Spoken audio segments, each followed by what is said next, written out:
Hello mga mamsi, meron po akong i-share sa inyo na ulam na napakasarap pero napakamura lang po na magagastos natin dito. Alam naman po natin na yung mga bilihin sa Pilipinas ay napakamahal po talaga kaya dapat po talaga ay madiskarte tayo. Nga po itong niluto kong ulam ay napakasarap pero budget friendly po. Sigurado po ako na ito ay magugustuhan mo at lalong-lalo na po ng mga bagets.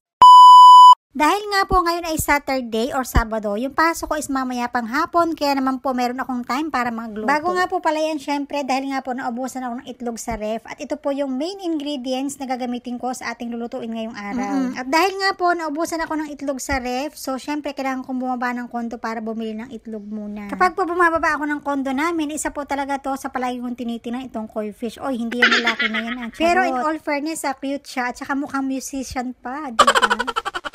Paglabas ko nga po dito ng kondo, ayan medyo mahangin dito sa labas. So, kailangan ko pong tumawid muna dyan para makarating doon sa may tindahan. Meron po ditong maliit na tindahan dito sa baba ng kondo namin paglabas. So, ayan nga po, bumili ako ng 6 na pirasong itlog. Nga, ang bibiling ko yung itlog lang naman. So, pagkabili ko nga po agad ng itlog, ayan, bumalik na ulit ako ng kondo para makapagluto na. Dahil nga po, medyo late na rin ito ng mga time na yan. At naalala ko nga po pala, meron nga po pala ako ditong Shopee na in-order at dineliver na siya ngayong araw. Kaya naman kukuhanin ko na nga rin po pala dito sa may mailbox. At ito nga po, paakit na ulit ako ng kondo syempre para makapagluto na. Buti na nga rin po talaga meron ditong maliit na tindahan pagbaba ng kondo namin. Kaya naman pag may mga kulang ako na ingredients sa akin lulutuin ay bumababa lang ako para bumili. Kauwi ko nga po pala ng bahay, syempre inahanda ko na rin po yung aking mga gagamiting sangkap katulad ng sibuyas. So hindi po ako gagamit ng bawang ngayong araw. Sibuyas lang po talaga. Meron din nga po pala ako ditong mixed veggies. Kung wala po kayong mixed veggies, pwede po kayong gumamit din ng carrots or ng patatas. At meron nga rin po pala ako ditong crab sticks. Kung wala po kayong crab sticks, pwede po kayong gumamit dito ng hotdog or ng ham, yung mga nabibili sa palengke. Ayan, at dahil nga po ready na yung aking mga ingredients na gagamitin, kaya naman po mag-umpisa na tayo magluto, wag natin patagalin.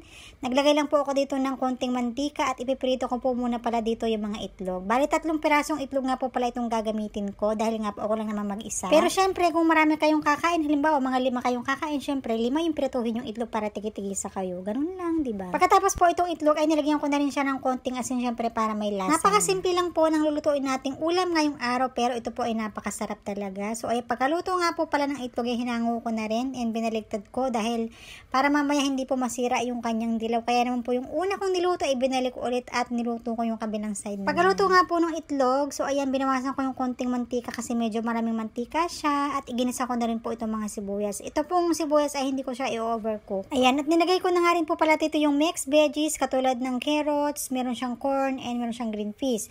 Kung wala po kayo dito mga mamsi na mixed veggies, pwede po kayong gumamit dito ng patatas or carrots lang. Ko na nga rin po pala inilagay dito yung crab sticks kasi mabilis lang din naman po itong maluto. Dahil nga po ito ay malapit na rin namang maluto kaya naman tinimplahan ko na rin po ito ng konting pampalasa.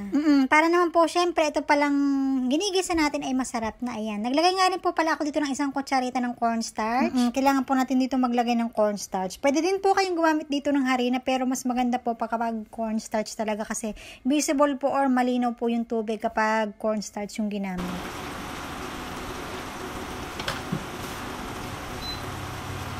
Malapit na nga rin po pala itong maluto kaya naman po lalagyan ko na ito ng 1 kutsarang sweet chili sauce.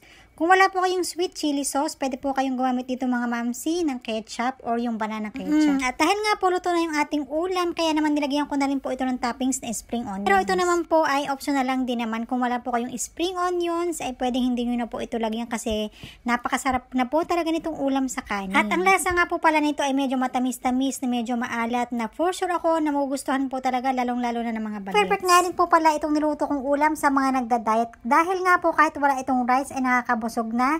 And meron na rin po siya syempre na protein galing dun sa itlog. Kaya naman itry nyo na rin po. Salamat po sa panonood. Bye!